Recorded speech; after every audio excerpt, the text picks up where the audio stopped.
Chapter 10. Frankie. The scratch of the pencil against the paper soothes me. Only a week has passed since I last immersed myself in drawing, but the time away feels much longer.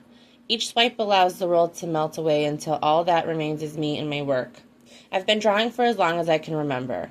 The realism style attracted my attention from the time I was little.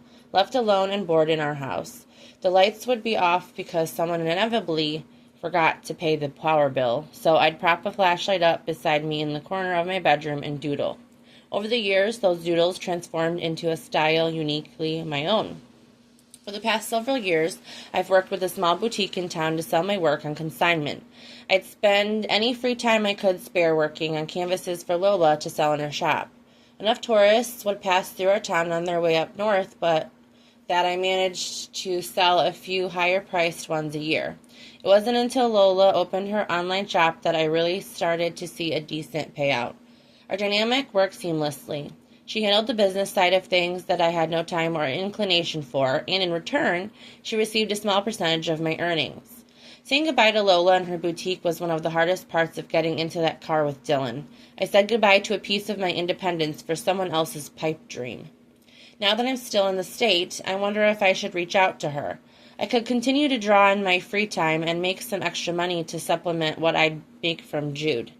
She still has 2 of my art pieces up on her shop online that we agreed to leave until they sell.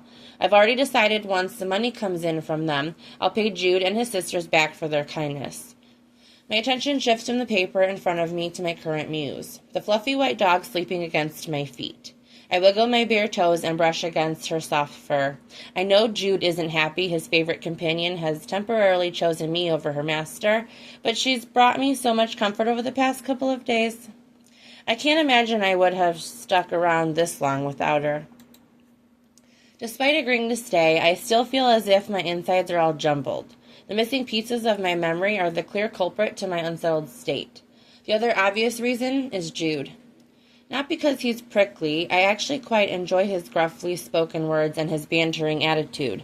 No, it's the way he seems to effortlessly care that's thrown me for a loop. For all he's shown me, I'd have expected him to be rude for the sake of being rude. But the more time I spend around him, the more I can feel there's something beneath the surface. Jude uses his sharp tongue as a defense mechanism, an electrically charged fence he's erected around himself to keep unwanted feelings or people out. The more time I spend around him, the more I want to know why he put up the fence to begin with. Yet, despite his rigidity and fortified walls, he's taking to caring for me as if it's the most natural thing in the world, something I suspect is inherently the true Jude Powell. He might trade a few barbs in the process, but to me, they speak of his adjustment to the circumstances. I refuse to believe he's simply an ass. Assholes I've met don't care about some random woman in dire circumstances. In fact, they prey upon them. For all he's offered, Jude's never asked anything in return. I suspect if I put up a fight about helping at his sanctuary, he'd rescind that requirement too. Not that I would, but I can just feel it in my bones that he wouldn't force me to do anything. I didn't want to do it unless it was for my benefit. Like forcing me back to the doctor for a proper cast. I looked down at the purple wrap encasing my right arm and smiled softly. Jude managed to talk the doctor into seeing me bright and early last Friday. That was 2 days ago, and he's been scarcely in my presence since. That all ends tomorrow when I begin working for him with his dogs. A knock echoes off the wall. Come in. The door opens with a protesting creak. Brought breakfast. And he's done every single morning since I decided to stay. Thank you. I told you it's not necessary, but I appreciate it. Are your concussion symptoms gone? Right, because you overheard me tell the doctor I was still experiencing some headaches and sensitivity to light, which is why I've continued to spend time in his guest bedroom. They are now. I hold up the notebook, but keep the drawing pointed at my chest. Not even a twinge of head pain. My memory still hasn't returned, but I don't tell him that. It would only freak him out to know I don't remember the reason I jumped out of a moving car. It might make him trust me even less. He nods once. Good. We're going to my mom's today. You should. You've been stuck with me for days. I'm sure your family misses you. I mean, you're coming with me.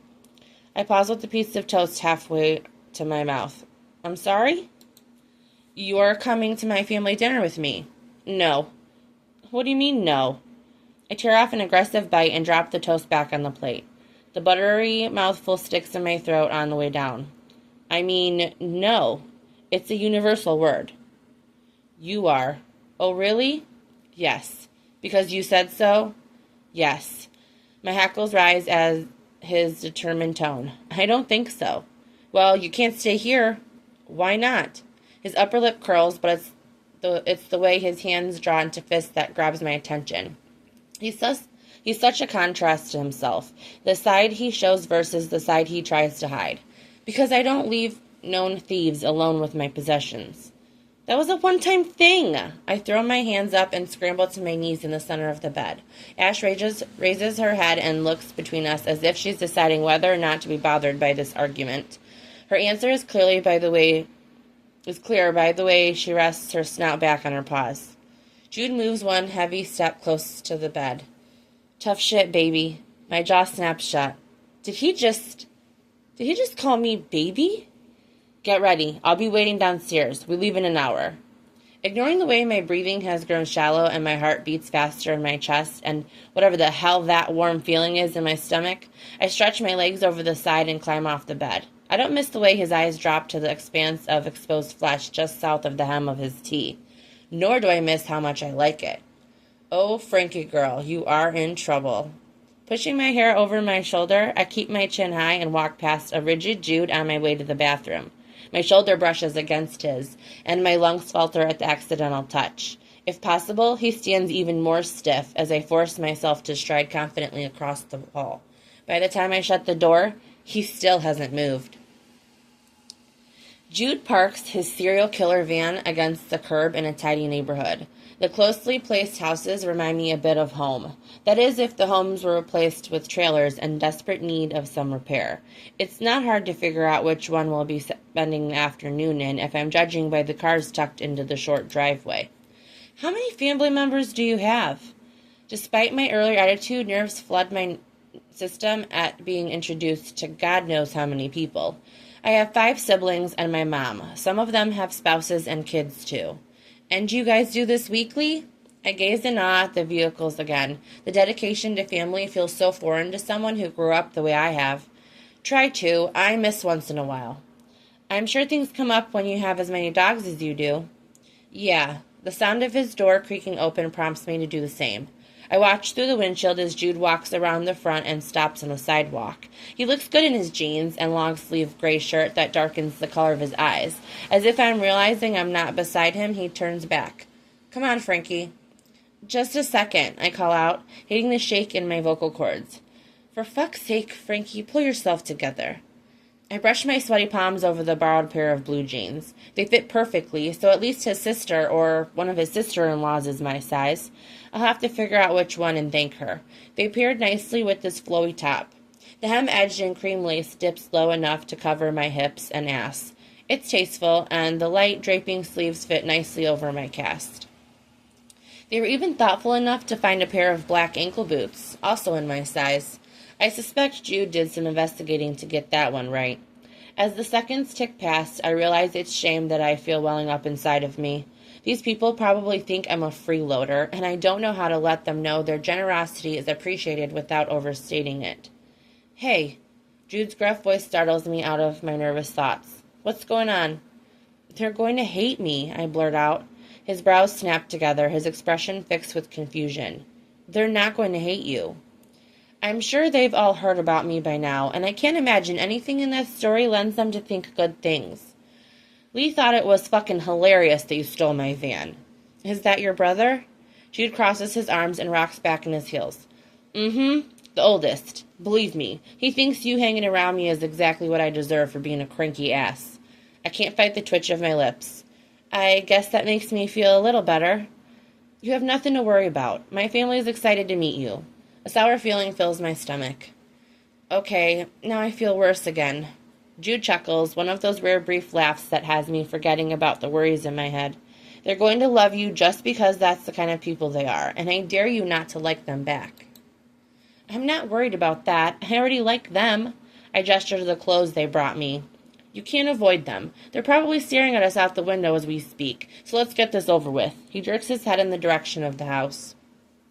He's right. I'm being ridiculous. They don't know me any more than the next person who walks into this town. I shouldn't care what they think of me, but for some reason, I do. If this is truly the fresh start I've craved for so long, I want to be liked. I want to feel like I might belong. I roll my shoulders, ready to hop out, when suddenly Jude is there, tugging my door the rest of the way open and offering me his hand. Wouldn't want you to slip and break the other arm.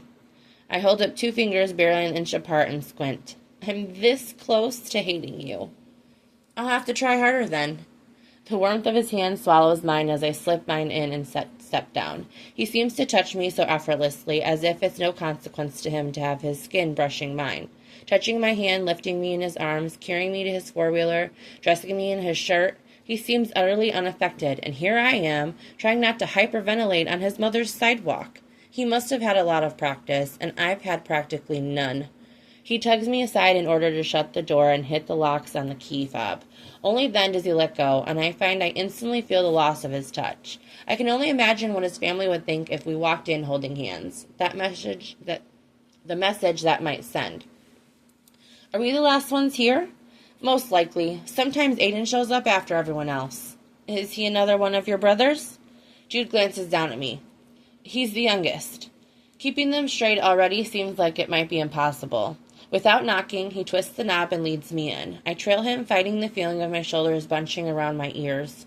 Chatter immediately surrounds me as the door closes at my back. The warmth of the house suffuses me, along with the smell of cinnamon treats and other baked desserts. I think I can pick out the smell of apple in the air. Following Jude's lead, I tow off my shoes and push them aside before following him around the corner into a kitchen. Uncle Dude! It's Jude, Bennett. Sound like my preschool teacher told me. A little girl with bouncy blonde curls follows the small boy to Jude's knees. Her features are twisted into a stern expression. I say that. Bennett lifts his hands straight in the air in the universal sign for pick-me-up. My man, Jude swiftly complies. He'll get it, Luce. You're a good teacher. Who are you? She peers around her uncle's legs at me. My name is Frankie. Bennett slaps his palm against Jude's broad shoulders. You got a Frankie, Uncle Jude? Frankie is my friend. Jude turns the 2 of them around to face me. Now tell her your name. Bennett. He's suddenly shy, burying his face in his uncle's neck. I'm Lucy. The little girl bounces on her toes, making her curls shake around her cheeks. It's nice to meet you. Do you know my daddy? With both hands, she pushes the hair out of her face.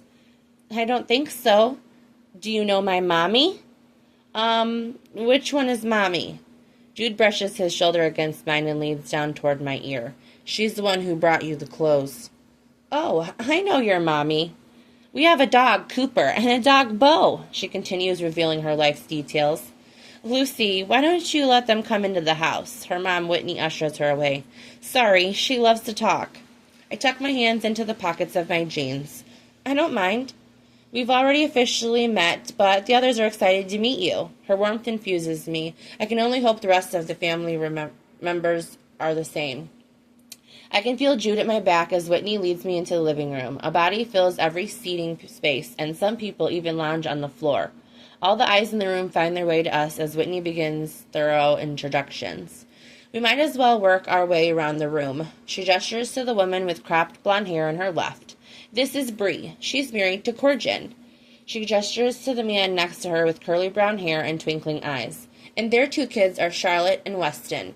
It's nice to meet you. How are the jeans? Do they fit okay? Bree asks. They're great, actually. Thank you so much for lending them to me. Psh!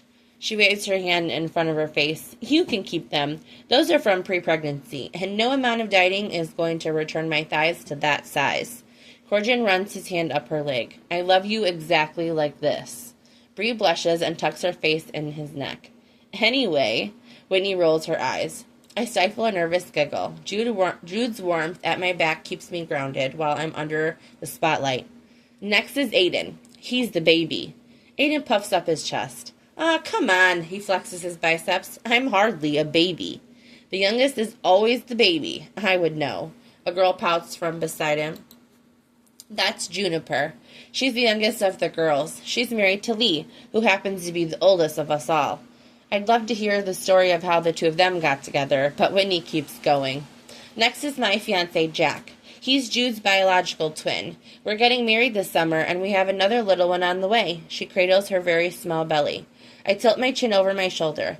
Does that mean the rest of you aren't related? We were all unofficially adopted. How does that work? He means it wasn't through the traditional avenue, Jack says. My attention pulls to him, where he regards us with contemplative eyes. Something about his expression conveys a lack of trust, and his tone shuts down any further questioning. I move a step back, only to bump into Jude's broad chest. My spine snaps straight as I return out of touching distance. The two in the corner are Lincoln and Ollie. Lincoln is Juniper's brother, and Ollie belongs to Courtney. Whitney points at a stunning woman sitting on the floor between the legs of a man with a bored expression. She pushes her shiny black hair behind her ear and waves kindly. The guy behind her is Sebastian. Are you two dating? I ask. We're engaged. Sebastian answers. A silence envelops the room. The untold story hangs heavily. It's new. Courtney grins and flashes her ring. Her eyes move behind me to Jude. He popped the question on vacation. Congratulations, Jude rumbles. And this is Nancy. She raised the entire brood. Whitney resumes control of the conversation. It's really nice to meet you. I speak directly to Nancy, but also to the room at large. Despite my minor freakout, they do appear to be a welcoming bunch. Mostly. Sebastian seems like he'd rather be anywhere else, and Jack is obviously protective over his twin. I can't blame him. We're thrilled you're here, Nancy says. Now, if only one of my sons could get up out of their chair so you could sit down. Jude told us about your accident. Oh, that's okay. My words fall on deaf ears as 3 Powell siblings vacate their seats. Sit by me. Juniper pats the spot on her right. I settle in beside her and force my muscles to relax. That top looks great on you. It's really close to something I would have picked for myself. I fiddle with the lace hem. It was mine, but I never wore it. Well, thank you. She lays her hand carefully over my casted arm. Really, you don't need to thank us. We packed that bag full, and I don't want you to feel like you need to say thank you every time you step out of the house in a new outfit. We get it, and we're happy to help. Her words wash over me like a balm. I'm just not used to all this attention and support. It's a bit overwhelming. Juniper grins. You'll get used to us, she says as if she's expecting me to stick around. Isn't that what I wanted? A fresh start would require me not to up and leave at the first sign of discomfort. And really, the timing couldn't have been better. I already quit all my obligations and packed up to move with Dylan, so this could become my new normal if I let it. Post-introductions, everyone settles in, almost as if they were all waiting for me, and now that that's over, they can continue to mingle. The girls surround Juniper and me on the couch. How's Jude? Is he being his grumpy self? You'll tell us if he needs a talking to, right? I have no problem setting him straight. The rapid-fire questions come from people whose names I'm still learning.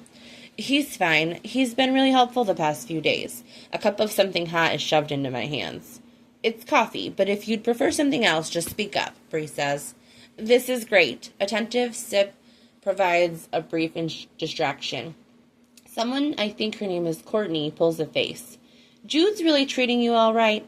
I feel suddenly protective over the man.